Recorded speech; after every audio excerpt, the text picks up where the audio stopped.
BSP विधायक ने ली बैठक। भिलाई नगर विधायक देवेंद्र यादव ने बीएसपी टाउनशिप क्षेत्र की जनता को हो रही मूलभूत सुविधाओं की समस्याओं को लेकर बीएसपी अधिकारियों के साथ बैठक की। इस बैठक में उन्होंने विशेष रूप से लगातार हो रही बिजली कटौती, बैक लाइन की खराब स्थिति और नालियों की सफाई के मुद्दे को प्रमुखता से उठाया। उन्होंने कहा कि टाउनशिप क्षेत्र में इन दिनों बिजली की समस्या गंभीर हो गई है और आंधी तूफान के बाद बिजली आपूर्ति बहाल करने में बीएसपी को काफी समय लग जाता है, जिससे लोगों को असुविधा का सामना करना पड़ रहा है। विधायक यादव ने ये भी कहा कि कांग्रेस सरकार के समय बीएसपी टाउनशिप क्षेत्र में लीज धारकों के पंजीयन की प्रक्रिया शुरू की गई थी, जिससे हजारों परिवारों और मालिकाना हक मिलने की उम्मीद जगी थी, लेकिन सरकार बदलते ये प्रक्रिया धीमी पड़ गई है। देखिए, जिस तरीके से बिजली कटौती लगातार हो रही है इस क्षेत्र में और जो समय लग रहा है बिजली कटौती के बाद, अगर समझिए कोई एक्सीडेंट हो रहा है उसको वापस ठीक करने में जो समय लग रहा है वो इतना ज़्यादा लग रहा है जिससे लोगों को परेशानी हो रही है। बिजली कटौती और बिजली का बेहतर प्रबंधन बीएसपी टाउनशिप को करना चाहिए, उसके लिए हमारी बात हुई है। बरसात आने वाले समय में सामने है, जिस तरीके से नालों की सफाई होनी चाहिए, बैकलाइन की सफाई होनी चाहिए, तार पेल्टिंग का काम होना चाहिए, उस पर सजग रूप से इस्पात प्रबंधन काम करे, उसको लेकर बात हुई है।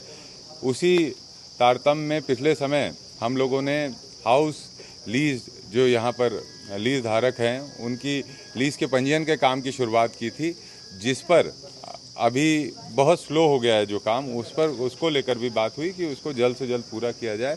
जितने भी लीजधारी हैं उनके लीज का पंजीयन कराया जाए, ये सब विषयों को लेकर बात हुई है। आवारा पशु, आवारा कुत्तों, उनको किस तरीके से व्यवस्थित किया जाए कि एक्सीडेंट्स ना हो, उसको लेकर भी हमारी बीएसपी प्रबंधन से बात की है और हम उम्मीद करते हैं बीएसपी प्रबंधन सजगता दिखाते हुए आने वाले समय में डेंगू का प्रकोप ना हो, शहर की साफ सफाई व्यवस्था सुधरी रहे, उसके लिए वो काम करेगी। सरकार चेंज होने के बाद क्या लगता है काम धीरे हो गया?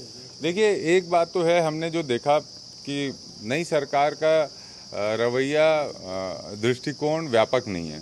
नई सरकार सुशासन अपना नाम ज़रूर दे दी है, लेकिन आप देखें भिलाई टाउनशिप, भिलाई नगर निगम एरिया से जुड़े हुए समझिए 60-70 करोड़ के काम ये नई सरकार बनने के बाद उसको रद्द कर दिए गए, जो जनता के मूलभूत से जुड़े हुए विषय थे।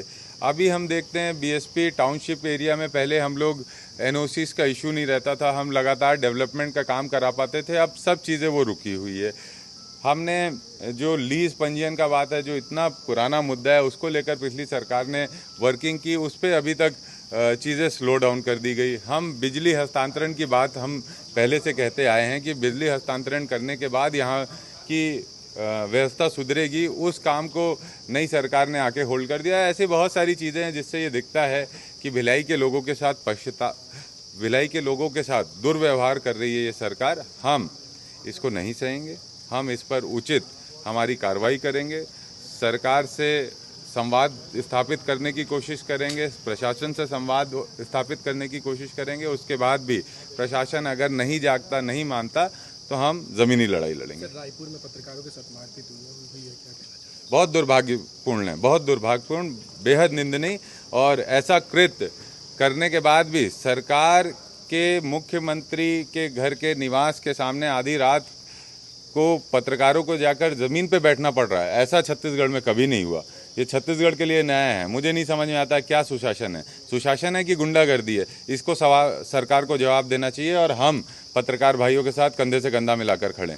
महंगी बिजली बिल की समस्या से छुटकारा पाइए, सोलर सिस्टम लगाइए। जी हां, आपके लिए बेहद आसान हुआ सोलर सिस्टम लगवाना। संपर्क करें Amity electronics corporation, Krishna Nagar, Mathura. जैसा कि मैंने आपको बताया कि भाई इसका ROI 25% है, यानी 25% का रिटर्न है। इसके हिसाब से देखा जाए तो जो लागत आप लगा रहे हैं वो लागत आपकी 4 साल में निकल आएगी।